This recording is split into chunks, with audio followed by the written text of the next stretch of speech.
G'day guys, James here. Today I'm going to be talking to you about Milwaukee's new Gen 3 range of tools. These are their 1/4 inch impact driver, and this is the 13mm hammer drill driver. Now these replace the old Gen 2, and the differences you're going to see are just size, power, and a few other functions and features. Now what you'll see in this video are the tools being used. I'll show them on a couple of job sites, and then I'll come back, show you more about some of the functions and features and how I think they're performed. Alright, let's get started.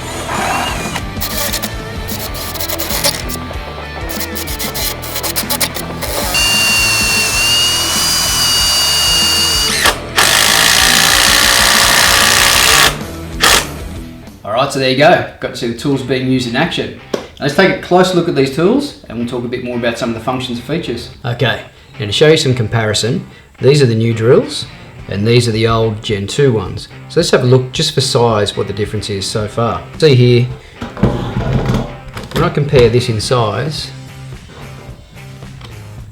you can see the difference there, the chuck sticking out in the bottom. That's probably about 30mm, I reckon, just by eye, shorter. And then you've got the new impact versus the old impact. Put over the top of the old.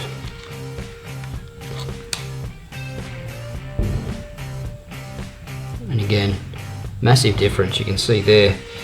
I'm not sure exactly what the specs are, but it's probably, it'd have to be at least 20mm. So they're calling this the stubby, the compact. Alright, so that's the difference with these new Gen 3s versus the old models. Really just the size, and then now also the power. So let's take a close look at each one individually. Alright, so the weight of the drill itself, 1 kilo without the battery. You've got your 4 drive modes down here, which you can switch between. Low speed, medium, high speed, and then that tapping setting. You can see that it's got a powerful LED light. Your standard forward and reverse, nothing too fancy about that. Now, impacts, you're going to be looking at 4,300 per minute. You've got 116mm in the length, so that's why they're calling that the stubby. And torque, you've got 226Nm, so it's quite a powerful little unit. Very impressed with how this one performed, and I'll talk a little bit more about that in a sec. Okay, now with the 13mm hammer driver drill. Now, the thing I like about this is the metal chuck. It's pretty cool, like I said, 13mm diameter. You've got your 2 speeds at the top there, setting number 2, fastest setting, and setting number 1. Now the difference between the two, in setting number 1, it's 550 revolutions per minute, and at setting number 2, you've got 2,000 revolutions per minute. It's pretty cool. You have the variable speed. It's quite handy. You've got your LED working light here at the bottom. Now the drill itself, without the battery, weighs in at 1.45 kilos, so pretty compact, pretty light. Torque, you're going to get 135Nm out of this one, so again, packs a bit of a punch there. And you're looking at the length here of 175mm overall. So there's a bit of a close-up and some functions and features on the tools themselves. Now on a side note, I did use them in conjunction with their Shockwave drill bits. Now, I feel like I need to give you a bit of a close-up on these and show you these just to do them justice. These things are amazing. Now, quickly touch on these. These drill bits are designed for the impact driver, so they've all got the same 1/4 inch SDS bit, I guess, down there, where you can just drop that in, and away you go. Like I said, those things have been absolutely perfect. Good for metal, probably mainly designed for metal, but absolutely bore through the timber. Like a lot of the projects I was doing hardwood, fantastic. So So there you go, a little feature on the Shockwave drills. But in saying that, the reason I do say that is because the combination of a good drill set with a good drill can't go wrong. Big difference on a job.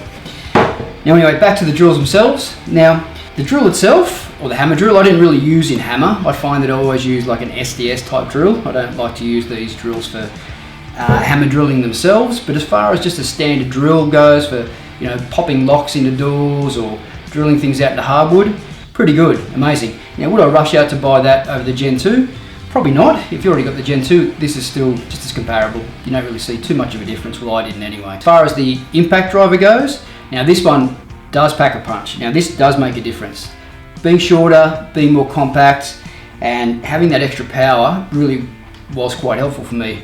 I was driving great big 14 gauge bugle head screws into hardwood for some retaining walls, and that just really powered through it. Now the only downfall to that, I did find that it overheated quite a bit. Not overheating and cutting out, but just the front of the drill, that whole metal base at the front, did get quite hot and quite hot to the touch. And also noticed that with the Shockwave drill bits in there as well too, whether it was transferring the heat from the drill bit into the actual drill itself, I'm not too sure. But like I said, with the bugles, after a couple of hours of just using that, it really did sort of get quite hot. But it's a lot of work for a cordless tool, but in saying that, still did a pretty good job. So there's my thoughts, guys. Great little tools. Like I said, if you don't have the second generation, definitely worth going out and buying. If you got the second generation, I probably wouldn't go out and have to buy a whole new set of drills just for it, but they still are great tools. Alright, hope you've enjoyed the video. If you have, give it a thumbs up, like or subscribe, and if you're new to the channel, make sure you check out our social media as well, whether it's Instagram or Facebook, and follow along so you can see tools like this being used in real time. Alright guys, take care, and I'll catch you next time.